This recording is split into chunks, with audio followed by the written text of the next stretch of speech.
احمد شاہ اپنی محبوبہ کو شاپنگ کروانے کے بعد کھانے پر لے گیا۔ احمد شاہ کی محبوبہ وانیا، جو دکھنے میں کچھ خاص تو نہیں تھی، مگر اس نے اپنی چال چلن سے احمد شاہ کو اپنے قابو میں کر لیا تھا۔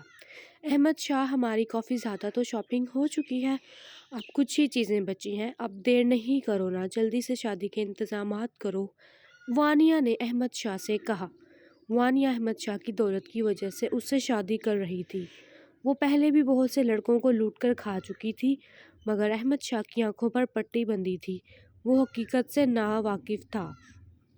ہاں ہاں، تم پریشان کیوں ہوتی ہو؟ جلد ہی ہماری شادی ہو جائے گی اور تم میرے پاس آ جاؤ گی، احمد شاہ نے وانیا کی طرف دیکھتے ہوئے کہا۔ وانیا نے اپنی کرسی احمد شاہ کے بالکل قریب کرتے ہوئے اس کا ہاتھ اپنے ہاتھ میں لیا۔ وانیا، سب دیکھ رہے ہیں، احمد شاہ نے دائیں بائیں دیکھتے ہوئے کہا۔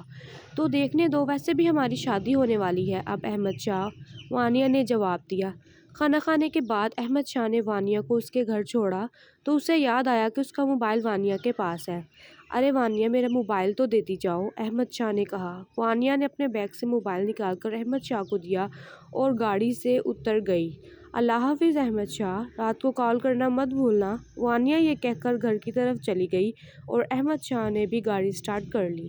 گاڑی چلاتے ہوئے احمد شاہ نے موبائل چیک کیا تو اس نے دیکھا دعا کی کالز آئی ہوئی تھیں۔ وہ اتنی ساری کالز دیکھ کر پریشان ہو گیا اور فل اسپیڈ میں گاڑی دوڑاتا ہوا گھر کی جانب بڑھا۔ کہاں تھے آپ لوگ؟ کب سے دعا تمہیں کال کر رہا ہوں، تم میری کال کیوں نہیں اٹھا رہی تھی؟ اور بھابھی کا موبائل بھی گھر پر ہی تھا، میں کال کر رہا تھا تو بھابھی کے کمرے سے بیل کی آواز آ رہی تھی، شہریار نے غصے سے کہا۔ شہریار، ہم بھابھی کو لے کر ہسپتال گئے تھے، ہم پہلے ہی بہت پریشان ہیں، پلیز اتنے سوال مت کرو، اب دعا نے شہریار سے کہا۔ کیا ہوا بھابھی کو؟ اور بھابھی کہاں ہے؟ تم لوگ کس کے ساتھ گئے تھے؟ شہریار نے پھر سے سوالوں کی بارش کر دی۔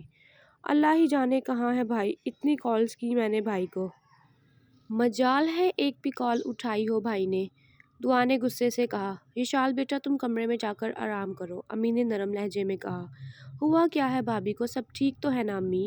ہاں بیٹا، بس ٹھیک ہی ہے، تم احمد شاہ کو کال کرو اور پوچھو کہاں ہے وہ، امی یہ کہہ کر اپنے کمرے میں چلی گئی۔ شہریار دعا کے پیچھے پیچھے کچن میں گیا اور پوچھا کہ کیا ہوا ہے بھابھی کو۔ شہریار، بھابھی نے نہ جانے کون سی ٹینشن لے رکھی ہے جو ان کے ساتھ ساتھ بچے پر بھی بری طرح انداز ہو رہی ہے، اور مجھے بھائی کی سمجھ نہیں آتی، ان کو بھابھی کی کوئی پرواہ ہی نہیں ہے، اور یہ تو اچھی خبر نہیں ہے، تم بھابھی سے پوچھو کہ کیا پریشانی ہے انہیں، اور اگر بھائی نہیں آئے تھے تو تم مجھے کال کر لیتی، میں آ جاتا یونیورسٹی سے، شہریار نے افسردگی سے کہا۔ مجھے لگا شاید تمہاری کلاس ہو رہی ہوگی، تم سے کہاں آیا جائے گا۔ ارے نہیں، اب اگر آئندہ کوئی بھی ایسی ایمرجنسی ہو تو مجھے کال کر دینا، شہریار نے کہا۔ اچھا ٹھیک ہے، میں ذرا یہ فروٹس بھابھی کو کھلا کر آتی ہوں، ڈاکٹر نے کہا ہے ان کا پورا خیال رکھنا ہے، یہ کہہ کر دعا یشال کے کمرے میں فروٹس کی پلیٹ لے گئی۔ بھابھی اٹھیں، یہ فروٹس کھائیں، صبح سے آپ نے کچھ نہیں کھایا، دعا نے فروٹس کی پلیٹ سائڈ ٹیبل پر رکھتے ہوئے کہا۔ دعا، میرا بالکل بھی دل نہیں کر رہا کچھ بھی کھانے کو، یشال نے کہا۔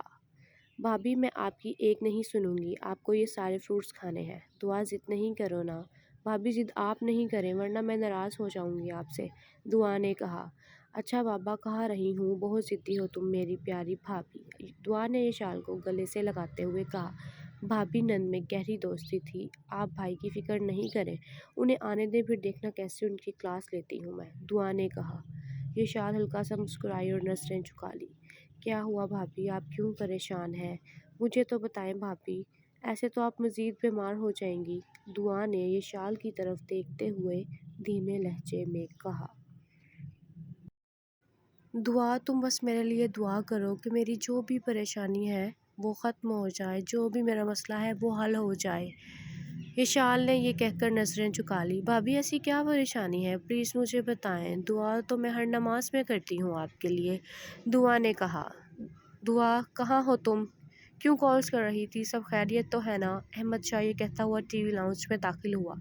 آ گیا تمہارا بھائی، جاؤ جا کر کلاس لو اپنے بھائی کی، یشال نے دعا سے کہا۔ ہاں ہاں، جا رہی ہوں، مگر میں دوبارہ آؤں گی آپ سے اپنے سوال کا جواب لینے، بھابھی۔